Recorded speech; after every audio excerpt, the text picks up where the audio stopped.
So I will be eating a bite of this. I've been eating it lately. And that's some pretty awful. But anyway, that's the kind of thing I've been doing lately. And I might even eat this. And it's expired, but I haven't found that it really matters, you know, when something's not food to begin with. It doesn't seem to matter if it's expired. But I have a headache because I had a bath in really hot bath water, which I do. James, he's always like, I don't know how you can handle it, because I turn red. I don't know, but this time it was too hot and it gave me a headache. So I'm not feeling that well. But really relaxes my muscles. Anyway, so we watched Blacklist, the complete 5th season, and this was the best season so far. Really good. I won't give away what happens if you haven't seen it. Now, Cherished Fortune by Andrew Allen Tuck and Benoit Poliquin. Wow, is that ever boring. It's not even very thick, but... And it's all full of truisms and stuff. I don't know, I've bookmarked a couple pages here. 150, never put more than 10% of your portfolio into any one company. If you do, your risk rises. Never put more than 30% of your portfolio into any one sector. This too raises your risk. And there's some other things on that page that some people might be interested in. And then page 200 is really a summary of whatever. Never wager the nest. Borrowing against your home to invest is just plain stupid.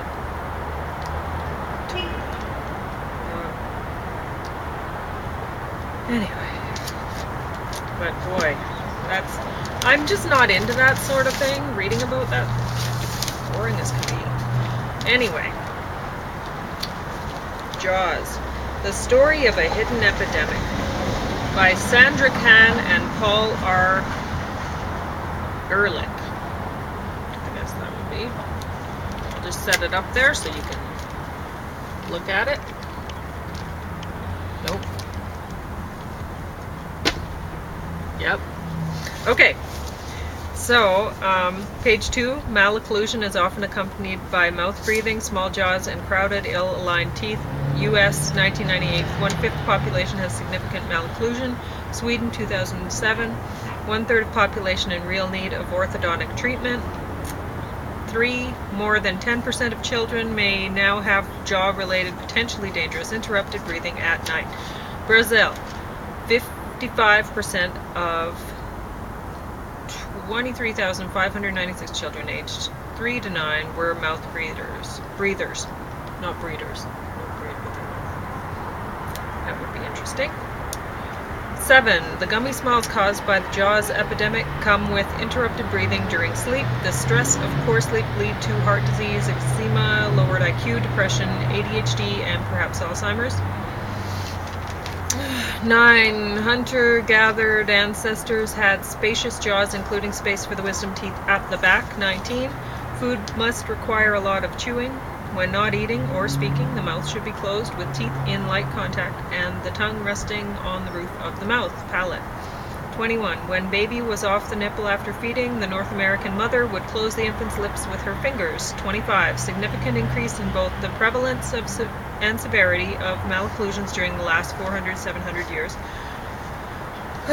They found that by looking at Norwegian graveyard skulls.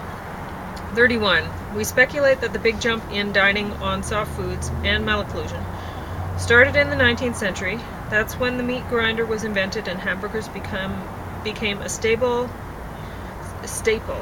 Ice cream was first wildly popular. Mass-produced baby foods were first marketed, and canned foods became more popular. 35. Bacteria in mouths for the millennia of hunting and gathering were critical to avoiding tooth decay. Increased carb and sugar in food processing favored decay-causing bacteria, which now dominate the ecosystems of our mouth. Child learns to keep teeth out of contact when they have painful cavities. Keeping teeth out of contact will make face grow longer. Having a longer face will result in a more restricted airway, which may lead to sleep apnea. And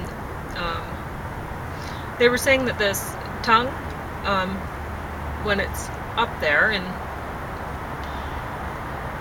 which it probably is, I don't know. They were showing some pictures of some people's tongue, and I don't know how many people actually have tongues that don't go on the top of their mouth when they're at rest, because both James's and mine do. So, anyway. But they're saying that it acts like scaffolding to maintain the dental arch when it's up there, and when it doesn't, then the teeth get crowded and stuff. Anyway. 47. Now 8 billion people rather than just a few million at the time of agriculture revolution, average lifespan expectancy was 20 to 25 years compared to 72 years globally today. 56. Oh yeah, they were comparing Jay Leno's face with Robert Redford's. 82. If proper oral posture is maintained at least 8 hours a day with teeth lightly in contact, the teeth of the upper and lower jaws will maintain their relationship so that all meet evenly and bruxisms avoided. Grinding teeth. Bruxisms often blamed on stress, which may be involved, but not as the original cause, they say. 85. CPAP forces air into nose at pressures high enough to reopen airways. They cost several $100s. And it's funny because I was at the pool, I don't know, a couple weeks ago or something, and this woman was telling me that her husband was on CPAP, like he was doing that at night. And anyway, I didn't know what it was, but then all of a sudden I read about it. It's funny how that happens sometimes. 87. Bulldogs' faces are getting more smooshed. University of Georgia mascots. 1956, one died at age 8. 2011, one died at age 2. 89. Breastfeeding for as long as possible is associated with lower malocclusion. Present recommendations are 6 months breastfeeding exclusively, wean with solid foods, and watch for choking. Avoid baby foods and other soft processed foods. The baby-led weaning, baby feeds herself with hand rather than spoon. 104, GoPex, good oral posture exercises, body posture, crown of head lifted as if it were gently lifted by a helium balloon, mouth completely shut, shoulders rolled back, belly tucked in, under rib cage, hips forward and butt back, hands relaxed on top of your thighs, knees bent 90 degrees in chair so that fits you properly. The chair that fits you properly. Both feet apart on the ground, at the same distance as your shoulders. The exercises are partly based on good old-fashioned table manners. Chew as if they meant it. Swallow with their teeth together. Close their mouths when not in use. Use noses for breathing. Consciously chew 15 times before swallowing, or 20 chews for hard food. Always chews with lips together. And begin your swallow with teeth of upper and lower jaws touching. Pause for 2 seconds or so before starting to swallow. All breaths in through nose, and on every count of 5. Take 5 to 20 minutes each day to read aloud. Concentrate on nose breathing when exercising. Practice standing straight and smiling at the mirror. 30 seconds each day. Chewing gum with mouth closed might be a good idea. Night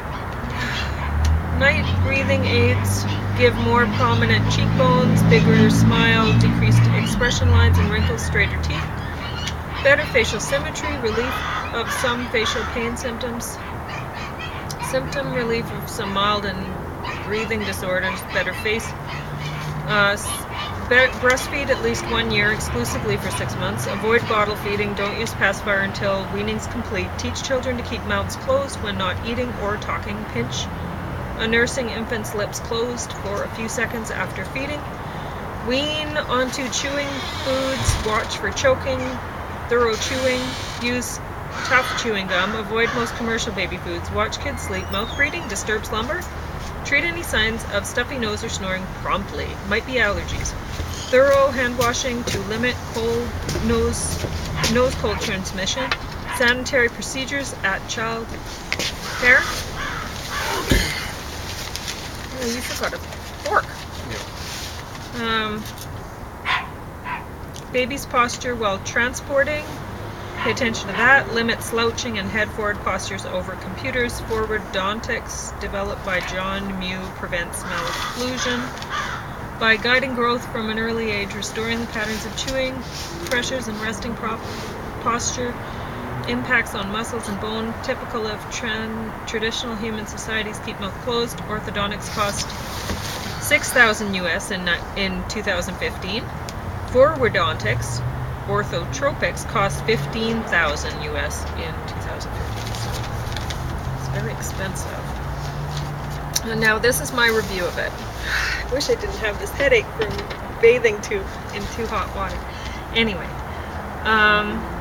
when reading, remember to take notes and pay attention to what information is not backed up by scientific studies. Often things are presented as fact when they are conjecture.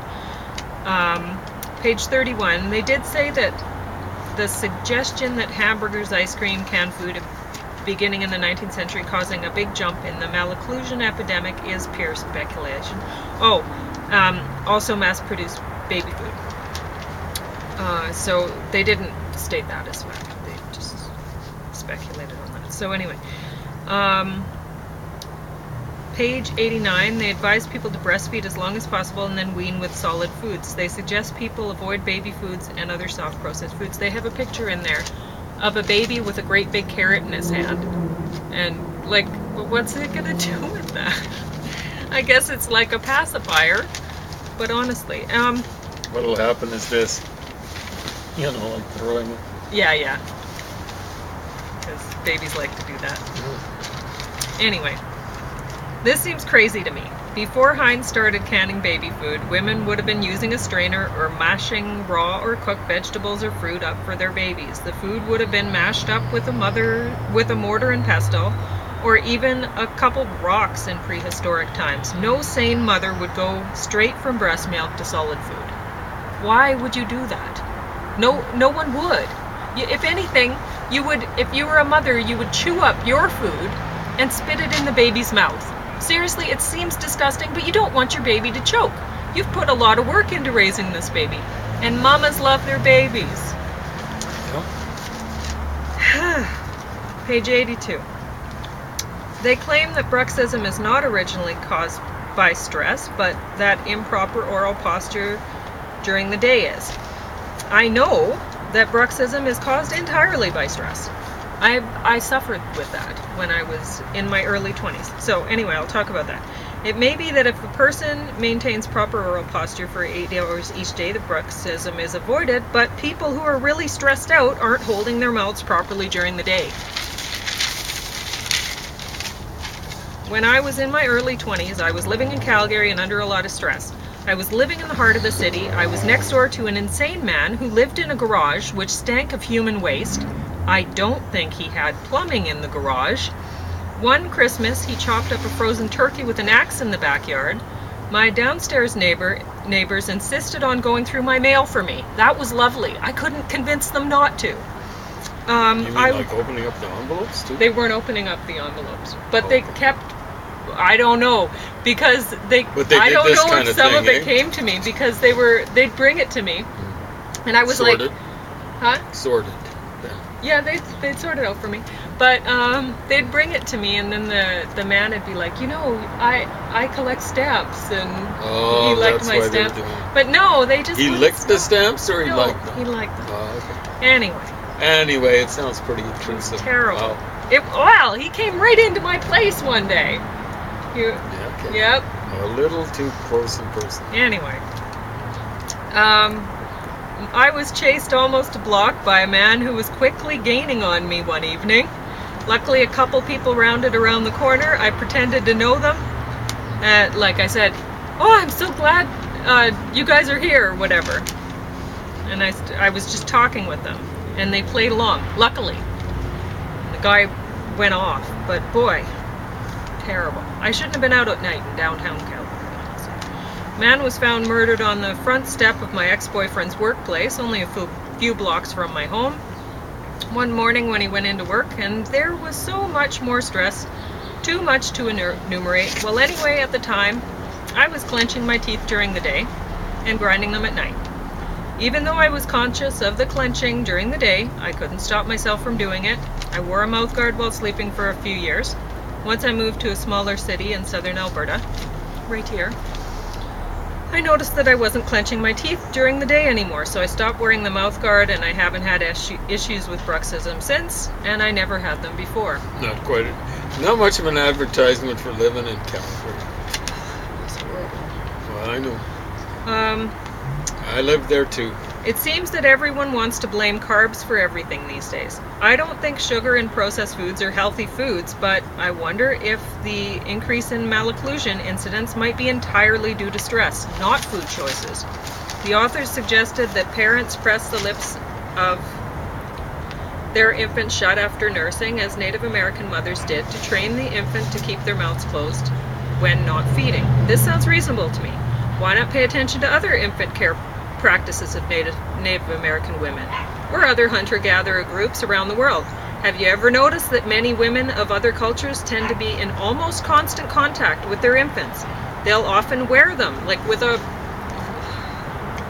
piece of cloth wrapped around to hold them in place, right close to them, while they harvest food or garden or cook or clean clothing. Baby monkeys hang on to their mamas all the time. How many cultures of the world encourage women to abandon their infants in a crib? I can only imagine that being abandoned in a crib would be stressful for a little infant. Being abandoned in a high chair or a stroller or a bouncy chair or swing would also be stressful.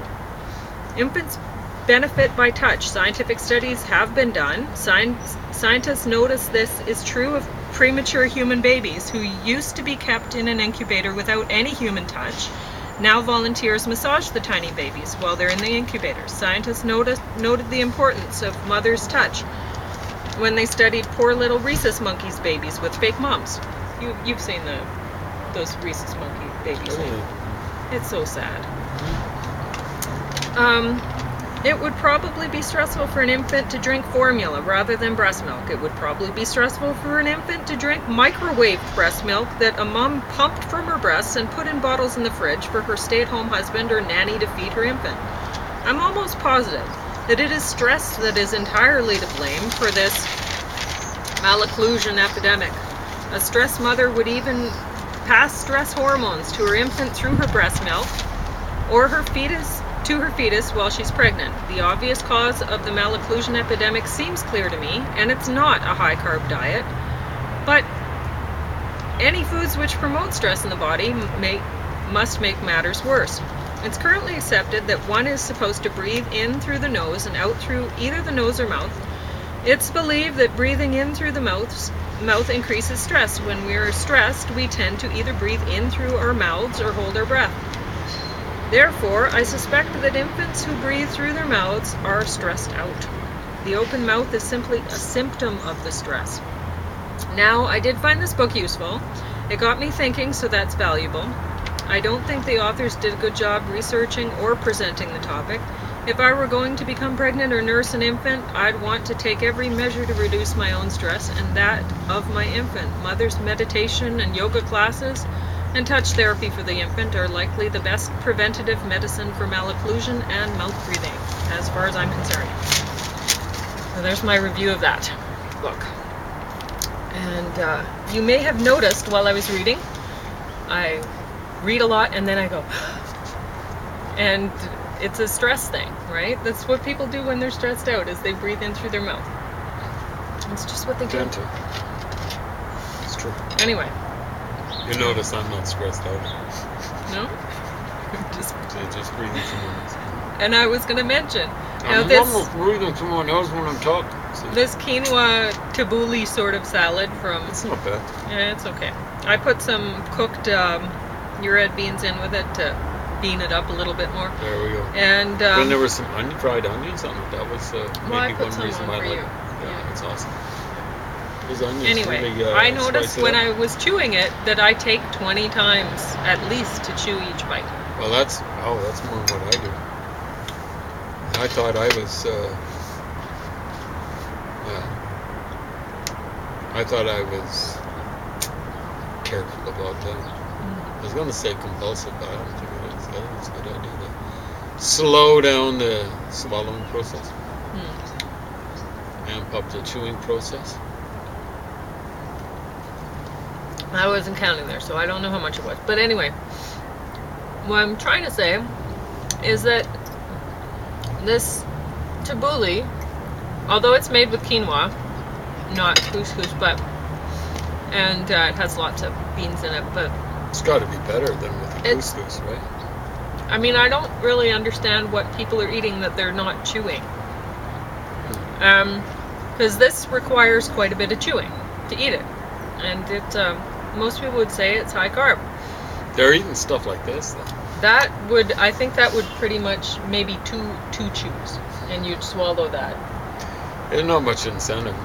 No. You just want to get as much enjoyment as you But can. I was noticing the same thing of that stollen, which I'm not going to eat because I have no interest in it right now with the headache or the cookie. But I noticed the Those same cookies thing. are good, though. That'll cure your headache. Right now. Oh, I just I'm shouldn't have amazed had it such a hasn't hot bath. I don't Yeah, know why. when I went in there, it was I know, like it's walking still into a hot in swamp. there. afterwards, and the door had been open for a while. It was incredible. Yeah. It was just, okay, where did I walk into? Yeah, It's I know. like walking into a door. Terrible. That was I really impressive. overdid I it this gotta time. say, yeah. I had to hold my feet, like when I go in and it's way too hot, I have to squeeze my toes because otherwise they just burn. I really do. Boy, Yeah. you're different from me. I can't stand that. So anyway, but I noticed with the stollen that it takes a lot of chews too. I counted it out last time I had a piece. There's a lot of stuff in that. So, And yeah, it's because there's a lot of dried fruit and stuff in that. So, and certainly that's not healthy. I showed you what the ingredients and the nutritional information on that one looked like, but could be a whole lot worse though. It could be that equivalent of white bread. well, it could be that.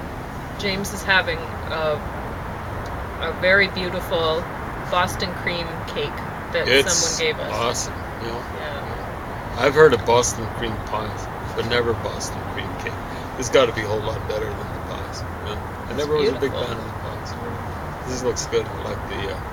Anyway. So I don't even feel like eating. I have such a headache from this. But anyway, I'm hope amazed that, you haven't slammed down that water. Then. Yeah, I don't even feel like that. Well, I find that when I've got a headache that needs the water, the water almost makes me nauseated thinking Yeah. about drinking it. Yeah, I'll drink But, it. I don't feel like it. I don't know Anyway. why that is. It's bizarre.